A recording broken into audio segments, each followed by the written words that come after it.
Friends, Radhika baby tips চ্যানেলে আপনাদেরকে স্বাগতম। একটি সন্তান জন্ম দেওয়ার পরেই একটি নারীর মাতৃত্বের সুখ, এমনকি নারী জীবনের একটি আকাঙ্ক্ষিত সুখ পূর্ণ হয়ে থাকে। একটি নারী তার পরিবারের জন্য কাঙ্ক্ষিত বিষয় হলো একটি সন্তান জন্ম দেওয়া।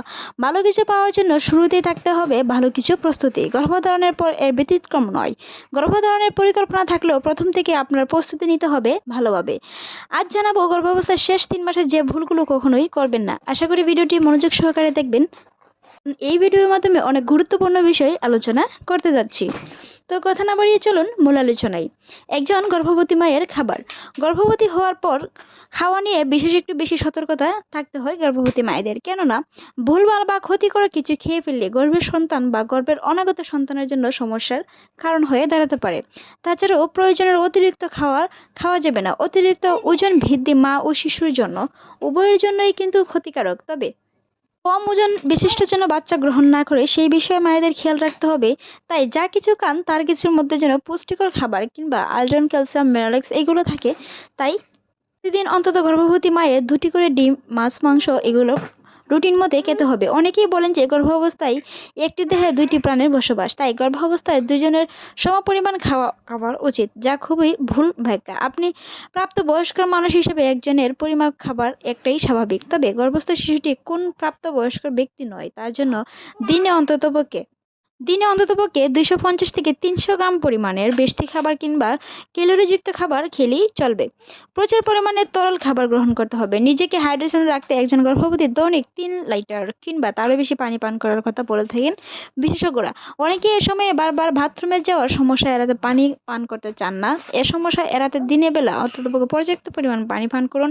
সঠিক পুষ্টি ও মিনারেলের চাহিদা পূরণের জন্য তরল জাতীয় যেমন ডাবের পানি, লেবুর শরবত, ফলের জুস খেতে পারেন। তবে মনে রাখবেন অন্ততপক্ষে 8 থেকে 10 গ্লাস পানি খাওয়ার চেষ্টা করতে হবে। আপনার নর্মাল ডেলিভারির জন্য অনেকটা সহায়ক হতে পারে।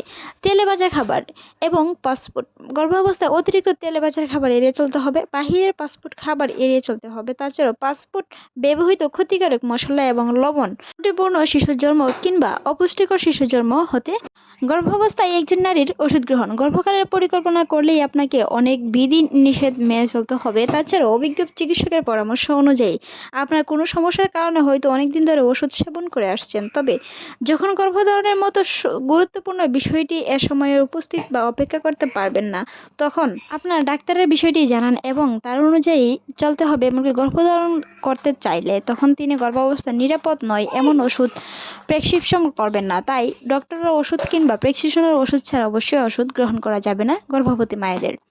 এমন অনেক ওষুধ রয়েছে যা গর্ভাবস্থায় সেবন করলে গর্ভপাতও করতে পারে, তাই এই বিষয়ে খেয়াল রাখতে হবে। বিকলাঙ্গ প্রতিবন্ধী শিশু জন্ম হতে পারে, আর গর্ভধারণের পূর্বে কিছু ওষুধ আছে যা সেবন করলে গর্ভধারণে বাধা হতে পারে। তাই সুস্থ ও সুন্দর শিশু গর্ভধারণে নিশ্চিত করার জন্য রেজিস্ট্রেশনকৃত ডাক্তারের পরামর্শ ব্যতীত কোনো ওষুধ সেবন করবেন না।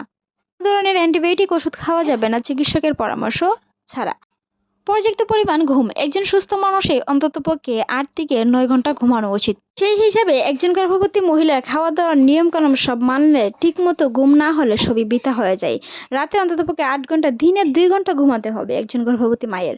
অনেকের হয়তো রাতে ঘুমাতে সমস্যা হয়, কষ্ট হলেও এই কয়েক ঘন্টা শুয়ে থাকার চেষ্টা করুন, কিংবা রাতে ঘুম কম হলে দিনে অন্তত 2 থেকে 3 ঘন্টা ঘুমাতে হবে। তাছাড়াও ঘুমানোর 2-3 ঘন্টা আগে রাতের খাবার শেষ করুন। সন্ধ্যার পর তরল কম পান করুন, নইলে বারবার প্রস্রাবের বেগ হতে পারে। এমনকি সন্ধ্যার পরে গর্ভবতী মহিলাদের চা জাতীয় কোনো কিছু খাওয়া যাবে না, কফি খাওয়া যাবে না। এগুলো কিন্তু ঘুমের ব্যাঘাত ঘটায়। গর্ভবতী মায়েদের ক্ষেত্রে খুবই সতর্কতা অবলম্বন করতে হবে। পরামর্শ। অনেক গর্ভবতী তার সমস্যার কথা কাউকে বলতে লজ্জা পান, যা নিজে এবং শিশুর জন্য বিপদ ডেকে আনতে পারে। আপনার শারীরিক যে কোনো সমস্যার কথা প্রথমে আপনার প্রিয়জনকে খুলে বলুন। আজকে ভিডিওটি এই পর্যন্তই। ভালো লাগলে সাবস্ক্রাইব করবেন, পাশেই থাকবেন। এমনকি ভিডিওটি এতক্ষণ দেখার জন্য আপনাকে অসংখ্য ধন্যবাদ।